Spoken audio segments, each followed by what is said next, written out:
Zinzi en Sem woon saam met hulle ma en pa en hulle hond Sokkies.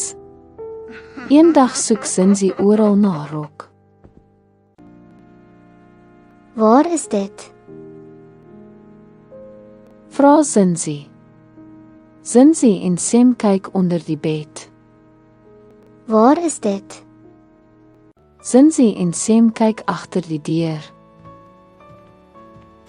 Wat is daardie geluid? Vra Sem. Kyk, dis Sokkies.